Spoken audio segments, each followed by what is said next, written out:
Avez-vous déjà quitté le cabinet d'un médecin en vous sentant plus anxieux qu'en y entrant, serrant dans vos mains une pile de résultats que vous ne comprenez qu'à moitié et vous demandant si tous ces bilans vous gardent vraiment en bonne santé? Et si je vous disais que ces examens de santé de routine, auxquels vous faites confiance depuis des années, peuvent en réalité vous faire plus de mal que de bien, surtout après 70 ans? Dans cette vidéo, nous allons explorer une vérité peu connue mais essentielle. Une perspective qui pourrait transformer votre manière de prendre soin de votre santé. Car derrière les bilans médicaux répétés se cachent parfois des conséquences inattendues. Nous allons vous révéler 5 raisons surprenantes pour lesquelles les examens médicaux trop fréquents peuvent vous coûter du temps, de l'argent et même réduire votre espérance de vie. De l'impact émotionnel du surdiagnostic aux risques invisibles des tests de routine, vous découvrirez ce dont votre corps a vraiment besoin dans ces années précieuses de votre vie. Restez bien jusqu'à la fin, car nous partagerons également les 5 examens qui comptent vraiment, ainsi que des conseils concrets pour retrouver votre vitalité et vivre avec sérénité et non dans la peur. Ce moment pourrait être un tournant majeur pour votre santé. Avant de commencer, si vous appréciez ce type de contenu, un simple clic sur « J'aime » nous aide énormément à continuer à diffuser ces messages importants. Et si vous n'êtes pas encore abonné, je vous invite à le faire et à activer la cloche pour ne rater aucune prochaine vidéo. Si vous trouvez cette vidéo utile, écrivez le chiffre 1 en commentaire. Si vous ne l'aimez pas, écrivez 0, cela m'aidera à faire mieux la prochaine fois. Commençons. Numéro 1.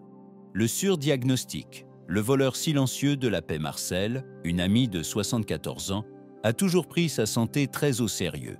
Chaque année, elle se rendait religieusement à son examen médical complet, persuadée que ses bilans étaient son meilleur allié face au vieillissement. Mais un jour, lors d'une visite de routine, une imagerie a révélé une ombre floue sur son pancréas.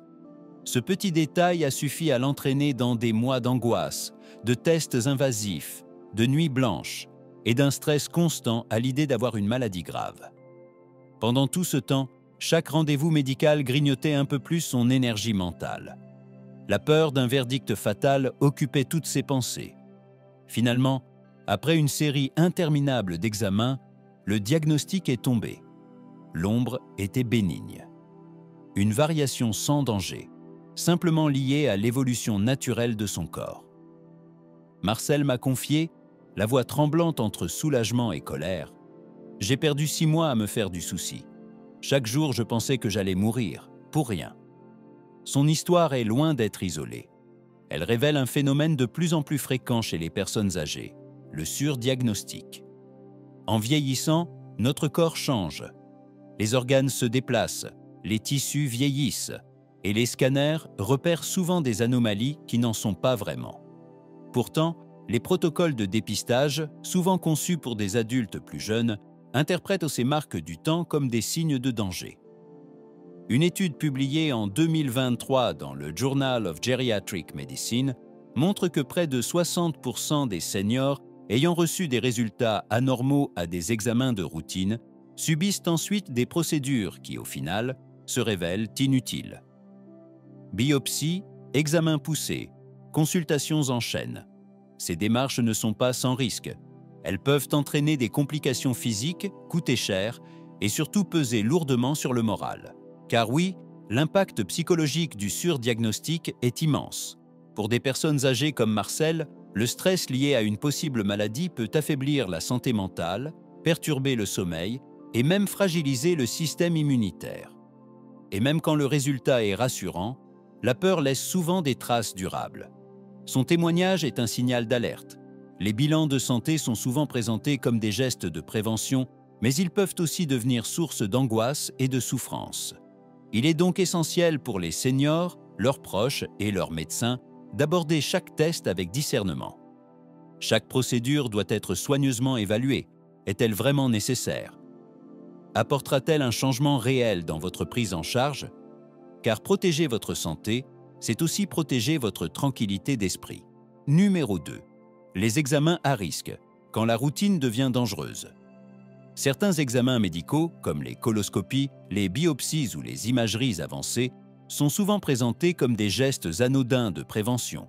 Pourtant, chez les personnes âgées, ces procédures peuvent comporter des risques importants, souvent sous-estimés.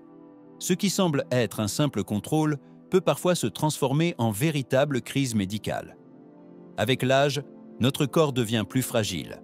Les tissus sont plus fins, la cicatrisation plus lente et le risque de complications augmente. Un rapport de 2024 du Collège américain de gastro-entérologie a mis en lumière ce danger. Chez les personnes de plus de 80 ans, une coloscopie présente un risque de complications graves, comme une perforation de l'intestin ou une hémorragie sévère, 4 fois plus élevé que chez les patients de 40 ans. Et ces chiffres ne sont pas que des statistiques, ils se traduisent par des conséquences bien réelles dans la vie de nombreux seniors en bonne santé. Prenons l'exemple de Bernard, mon voisin de 79 ans. Plein d'énergie, il faisait chaque jour de longues promenades, entretenait son jardin et aidait bénévolement au centre de quartier. Lorsqu'un petit souci détecté lors d'un examen de routine a conduit son médecin à lui recommander une biopsie, Bernard n'a pas hésité. Il faisait confiance au système médical, mais l'examen a mal tourné. Une infection s'est déclarée juste après la procédure, nécessitant un traitement antibiotique puissant. Son système digestif a été bouleversé. Il a dû suivre un régime très strict et il a mis des mois à se remettre. Lui qui était si actif s'est retrouvé affaibli, privé de tout ce qui lui faisait plaisir. « J'allais bien en entrant », m'a-t-il dit, la voix pleine de regret. « Et je suis ressorti plus malade que jamais. Si j'avais su, j'aurais posé plus de questions. » Ce témoignage montre une réalité souvent ignorée. Des procédures dites de routine peuvent déstabiliser un corps vieillissant et transformer un senior en bonne santé en patient vulnérable. Chez les personnes âgées, les risques sont aggravés par une immunité plus faible, une récupération plus lente et une sensibilité accrue aux anesthésies ou aux médicaments. Par exemple, une coloscopie, pourtant utile dans certains cas, peut entraîner une déshydratation due à la préparation digestive, des infections, ou même un effort cardiaque excessif chez les personnes fragiles. De même, une biopsie, qui consiste à prélever un échantillon de tissu, peut provoquer une infection ou une hémorragie difficile à maîtriser chez un patient âgé. Ces risques doivent nous inviter à adopter une approche plus prudente et personnalisée pour chaque senior. Les médecins doivent prendre en compte l'état de santé général, les antécédents médicaux et peser soigneusement les bénéfices d'un examen face à ces dangers. De leur côté, les patients et leurs proches doivent oser poser des questions. Cet examen est-il vraiment nécessaire? Quels sont les risques spécifiques à mon âge? Existe-t-il une alternative moins invasive? En encourageant le dialogue et en faisant des choix éclairés, nous pouvons protéger les aînés des dangers cachés de certains examens médicaux. Des examens qui, sous prétexte de prévention, peuvent parfois faire plus de mal que de bien. Si vous êtes encore avec nous et que ces conseils vous semblent utiles, écrivez le chiffre 2 en commentaire pour me le faire savoir. Merci de tout cœur pour votre précieuse attention. Troisième point, la surcharge médicamenteuse, quand les comprimés font plus de mal que de bien. À 77 ans, mon oncle Marcel incarnait la vitalité. Passionné de jardinage, il marchait chaque jour dans son quartier paisible de banlieue et adorait cette routine simple et active. Mais lors d'un contrôle médical, son médecin a noté un léger excès de cholestérol et lui a prescrit des statines, un médicament courant pour réduire le cholestérol et prévenir les risques cardiovasculaires. Marcel a fait confiance à son médecin et a commencé le traitement sans poser de questions. Mais en quelques semaines, tout a basculé. De violentes douleurs musculaires ont envahi son corps. Chaque pas devenait un calvaire. Il ne pouvait plus entretenir ses rosiers ni porter ses courses. Ses promenades quotidiennes étaient devenues impossibles. « J'ai eu l'impression de vieillir de 10 ans en quelques jours », a-t-il confié, le ton amer, très loin de sa bonne humeur habituelle. Après plusieurs mois de souffrance, il a fini par arrêter les statines avec l'accord de son médecin. Et là, presque comme par miracle, son énergie est revenue. En quelques semaines, il a retrouvé sa vitalité, repris ses promenades et remis les mains dans la terre de son jardin. L'histoire de Marcel met en lumière un problème trop fréquent, la surcharge médicamenteuse chez les personnes âgées. un phénomène amplifié par des recommandations médicales souvent dépassées. De plus en plus d'études remettent en cause l'approche uniforme des prescriptions pour les seniors. Une étude parue en 2023 dans le journal The Lancet a révélé que chez les personnes de plus de 70 ans, un cholestérol légèrement élevé pouvait en réalité être protecteur et même associé à une meilleure longévité et à de meilleures fonctions cognitives. Pourtant, de nombreux médecins continuent de prescrire statines et autres médicaments en se basant sur des normes conçues pour des adultes plus jeunes, sans toujours tenir compte des spécificités du corps vieillissant. Ces médicaments peuvent pourtant avoir des effets secondaires importants. Douleurs musculaires, fatigue, troubles hépatiques ou rénaux, voire déclin cognitif. Autant de symptômes qui peuvent affecter profondément l'autonomie et la qualité de vie des seniors. Avec l'âge, le corps métabolise moins bien les médicaments, ce qui augmente le risque de réactions indésirables. Les statines, par exemple, peuvent affaiblir les muscles au point de gêner la marche ou favoriser l'apparition du diabète chez certaines personnes. D'autres médicaments courants, comme ceux pour la tension ou les antidépresseurs, peuvent entraîner des vertiges, des chutes ou des troubles de la mémoire, transformant une personne autonome en une personne dépendante. Et ce n'est pas tout. La polymédication, le fait de prendre plusieurs traitements en même temps, aggrave encore ces risques. Selon un rapport de 2024 de la Société américaine de gériatrie, près de 40% des seniors prennent 5 médicaments ou plus chaque jour. Cela ne signifie pas que les statines ou d'autres médicaments sont toujours mauvais ou inutiles. Mais à partir d'un certain âge, chaque prescription doit être soigneusement pesée, en tenant compte des bénéfices réels et des effets secondaires possibles. En dialoguant ouvertement avec leur médecin, les seniors peuvent s'assurer que chaque traitement est vraiment adapté à leur âge, à leur état de santé et à leur mode de vie. L'histoire de Marcel rappelle combien il est crucial de remettre chaque ordonnance en question. Les seniors et leurs proches doivent oser demander « Ce médicament est-il vraiment indispensable ? Existe-t-il une alternative non médicamenteuse comme un changement d'alimentation ou une activité physique ? Quels sont les effets secondaires possibles pour une personne de mon âge ? » En favorisant le dialogue avec les soignants et en misant sur une approche personnalisée, on peut éviter les pièges de la surcharge médicamenteuse et préserver la santé, l'énergie et l'autonomie que l'on mérite. Quatrième point, le poids financier, le coût caché du « au cas où ». Les conséquences des interventions médicales inutiles vont bien au-delà de la souffrance physique ou émotionnelle. Elles peuvent ruiner la sécurité financière d'une personne âgée, lui retirant les ressources nécessaires pour profiter pleinement de la vie. Mon amie Suzanne, une femme vive de 71 ans qui rêvait depuis toujours de visiter l'Italie, en a fait l'amère expérience. Après une simple mammographie de routine, un petit doute est apparu sur les images. Ce détail a suffi pour la plonger dans un tourbillon d'examens complémentaires, de consultations chez des spécialistes et de multiples procédures diagnostiques. Chaque rendez-vous grignotait ses économies, l'obligeant à puiser dans le budget qu'elle avait patiemment mis de côté pour réaliser son rêve. Des mois plus tard, après tout ce stress et ces incertitudes, le verdict est tombé. L'ombre était bénigne. Une fausse alerte. J'ai sacrifié mon voyage en Italie pour des examens dont je n'avais même pas besoin, a-t-elle confié les larmes aux yeux en parlant de cette expérience qu'elle attendait depuis des années et qui lui aurait apporté tant de joie. L'histoire de Suzanne met en lumière un aspect souvent ignoré de la surmédicalisation, le fardeau financier. De nombreux seniors vivent avec des revenus limités ou comptent sur leurs économies pour maintenir leur qualité de vie. Les examens et traitements au cas où peuvent alors devenir une catastrophe économique. Une analyse menée en 2024 par le National Institute on Aging a estimé que les personnes âgées dépensent en moyenne 3 200 $ par an pour des frais médicaux inutiles. Examens d'imagerie, tests de suivi, médicaments prescrits pour des anomalies qui ne nécessitent parfois aucune intervention.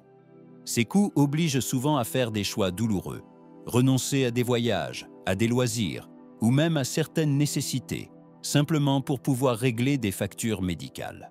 Et ce n'est pas tout. Derrière le choc financier, il y a aussi une charge émotionnelle, celle de devoir renoncer à un rêve, à un moment de bonheur ou à un projet personnel. Cela peut miner profondément la joie de vivre, la liberté et le sentiment de maîtrise qui sont pourtant si précieux avec l'âge. Alors, que faire? Seniors et familles doivent faire preuve de vigilance face aux propositions médicales. Poser des questions simples comme « Et si on surveillait plutôt que d'intervenir tout de suite ?» ou « Existe-t-il une alternative moins invasive, moins coûteuse, peut suffire à éviter des dépenses inutiles ?» Les professionnels de santé ont aussi un rôle clé. Privilégier une médecine centrée sur la valeur et non sur la quantité, surtout chez les personnes âgées. Il faut que chaque test, chaque traitement, soit justifié par un réel bénéfice et non par une simple habitude. Remettre en question cette logique du « au cas où », c'est permettre aux seniors de préserver leurs ressources pour ce qui compte vraiment. Un voyage en Italie, un moment avec leurs proches, ou simplement la sérénité d'avoir une stabilité financière. Si vous êtes toujours là et que vous trouvez ces conseils utiles, commentez le chiffre 4 sous cette vidéo pour me le faire savoir. Merci pour votre temps précieux. 5e point. Le poids émotionnel, l'anxiété qui brise l'élan de vie. Pour de nombreuses personnes âgées, le poids émotionnel de l'incertitude médicale peut être aussi écrasant qu'une véritable maladie physique. Mon oncle Jeanne, 75 ans, était une femme pleine d'énergie. Elle passait ses journées à faire du bénévolat et à animer un club de lecture dans son quartier. Mais tout a changé après une simple prise de sang de routine. Le laboratoire a détecté une anomalie peu claire. En attendant les résultats complémentaires, elle a vécu, selon ses propres mots, dans un brouillard de peur. Chaque sonnerie de téléphone lui faisait battre le cœur plus vite. Chaque appel pouvait annoncer une mauvaise nouvelle. Elle a cessé de bien dormir, son appétit a chuté, et sa joie de vivre s'est éteinte peu à peu sous l'ombre constante du « et si ». Et pourtant, quand les résultats sont enfin revenus, ils étaient rassurants. Rien de grave. Pas de maladie. Mais l'impact émotionnel, lui, ne s'est pas dissipé. La fatigue est restée. Sa confiance en elle s'est érodée. Je n'étais pas malade, jusqu'à ce qu'on me fasse me sentir comme si je l'étais, a-t-elle soufflé, avec la voix tremblante d'une femme marquée profondément par une épreuve que rien ne justifiait. L'histoire de Jeanne révèle une vérité profonde. Le stress psychologique lié à l'incertitude médicale peut être destructeur, en particulier pour les seniors. Une étude publiée en 2024 dans le Journal of Psychosomatic Medicine montre que l'anxiété prolongée, comme celle provoquée par l'attente de résultats ou le flou autour d'un diagnostic, peut affaiblir le système immunitaire, faire grimper le taux de cortisol et accélérer le vieillissement cellulaire. Et pour les personnes âgées, déjà plus vulnérables à l'isolement ou à la baisse de résilience, ce stress peut aggraver les problèmes existants ou en déclencher de nouveaux. Insomnie, dépression, voire troubles cardiovasculaires. La simple peur d'un diagnostic, qu'il s'agisse d'un cancer, d'une maladie cardiaque ou d'un autre problème sérieux, peut suffire à gâcher des semaines, voire des mois de vie, sans qu'aucune maladie ne soit réellement présente. Ce n'est plus une prévention, c'est une menace. Et cette peur du « peut-être » devient parfois plus dangereuse que le mal lui-même. C'est pourquoi cette souffrance émotionnelle appelle à une approche médicale plus humaine, plus consciente pour les personnes âgées.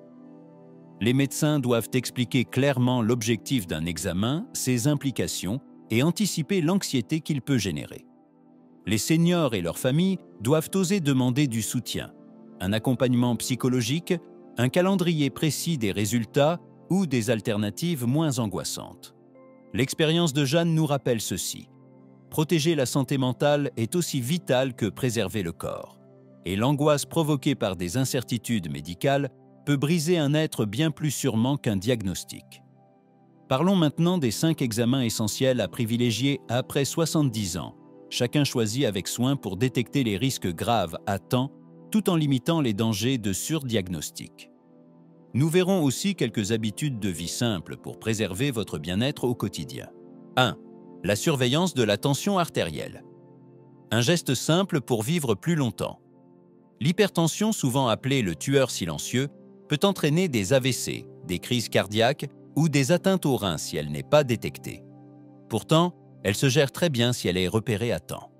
Mon père, aujourd'hui âgé de 80 ans, a fait de la mesure de sa tension un petit rituel du matin. Il utilise un tensiomètre à domicile. C'est comme vérifier la météo avant de sortir, dit-il en souriant. En surveillant régulièrement sa tension, il peut détecter des anomalies, en parler avec son médecin, adapter son alimentation ou son traitement si nécessaire. Une étude publiée en 2024 dans Hypertension a montré que ce geste réduit de 20% les événements cardiovasculaires chez les seniors. C'est une action simple, peu risquée, mais très efficace pour protéger son cœur. 2. Le dépistage du diabète. Une porte ouverte à la prévention. Un diabète non détecté peut provoquer des complications comme des lésions nerveuses, une perte de la vue ou des maladies cardiaques. Mais repéré tôt, il peut souvent être évité ou contrôlé. Mon amie Denise, 76 ans, a découvert un prédiabète lors d'un simple test sanguin. Elle a alors changé quelques habitudes. Elle a remplacé les biscuits industriels par des fruits frais et a repris le jardinage, sa passion de toujours. Ça m'a donné une bonne raison de retrouver mes plantes, dit-elle, les yeux brillants, en parlant de son potager qui ne cesse de fleurir. Selon l'Association américaine du diabète, 2024, une intervention précoce par l'alimentation, l'exercice ou un traitement adapté permet de retarder ou d'éviter les complications chez 70% des seniors. 3e, le test de densité osseuse, préserver sa mobilité. L'ostéoporose fragilise les os et augmente le risque de fracture, souvent sans aucun symptôme. Un test de densité osseuse comme le DEXA scan est rapide, indolore et peut révéler un affaiblissement précoce. Ma mère, 78 ans, remercie ce test d'avoir changé sa vie. Après avoir commencé une cure de calcium et quelques exercices de renforcement musculaire, elle a retrouvé toute son énergie. Elle continue à faire de la randonnée avec ses petits-enfants, le rire aux lèvres. La Fondation nationale de l'ostéoporose, 2023, affirme que la détection et le traitement précoce réduisent de moitié le risque de fracture. Un bon moyen de rester mobile et libre. 4e, les tests auditifs et visuels. Retrouvez le lien aux autres. La perte auditive ou visuelle isole les personnes âgées, coupe les liens avec les proches et augmente le risque de dépression ou de déclin cognitif. Un simple test permet pourtant de corriger ces troubles. Mon oncle Gérard, 81 ans, ne parlait plus beaucoup lors des repas de famille, jusqu'au jour où un test auditif a révélé une surdité partielle. Aujourd'hui, avec son appareil auditif, c'est lui qui fait rire toute la table. Selon l'OMS, 2024, corriger les troubles sensoriels améliore la vie sociale et la santé mentale chez 85% des personnes âgées et les reconnecte au monde. 5e, le dépistage de la dépression. Nourrir la santé mentale. La santé mentale est au cœur d'une vie épanouie. Et pourtant, la dépression chez les seniors est souvent ignorée, confondue avec une simple fatigue liée à l'âge. Un petit questionnaire posé lors d'une consultation peut faire toute la différence.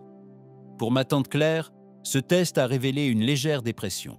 Elle a entamé une thérapie puis retrouvé peu à peu sa passion pour la peinture. Ses aquarelles colorées remplissent désormais son salon. Je n'avais pas réalisé à quel point j'avais perdu ma lumière, jusqu'à ce qu'elle revienne, dit-elle avec émotion. L'Association américaine de psychologie, 2024, indique que les soins précoces contre la dépression améliorent la qualité de vie dans 80% des cas chez les seniors. Au-delà de ces examens ciblés, la vraie santé repose aussi sur une hygiène de vie nourrissante pour le corps, l'esprit et le cœur.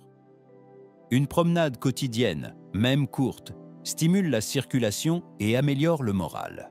Beaucoup de personnes âgées prennent plaisir à marcher chaque soir dans leur quartier, saluant les voisins au passage. Des repas riches en protéines, comme des œufs mollets avec du pain complet ou une soupe de lentilles, contribuent à maintenir la force musculaire et l'énergie. Pour certains, préparer des recettes saines est même devenu un plaisir quotidien.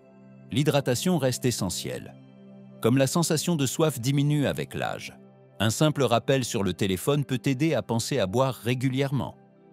Le sommeil joue aussi un rôle important. Un rituel calme avant de se coucher, comme lire quelques pages, faire quelques étirements ou boire une tisane, peut améliorer la qualité du repos. Beaucoup de seniors adoptent ce genre d'habitude avec succès. Enfin, rester en lien avec les autres est fondamental. Participer à un club de lecture ou à une activité de groupe, même une fois par semaine, peut apporter du plaisir, un sentiment d'utilité et briser l'isolement. C'est souvent ce type de rendez-vous qui redonne le sourire et l'envie de se lever le matin. Alors que nous arrivons au terme de ce voyage, j'espère que vous avez découvert une nouvelle façon d'aborder votre santé. Une approche qui met la joie, le sens et ce qui compte vraiment au cœur de vos années dorées.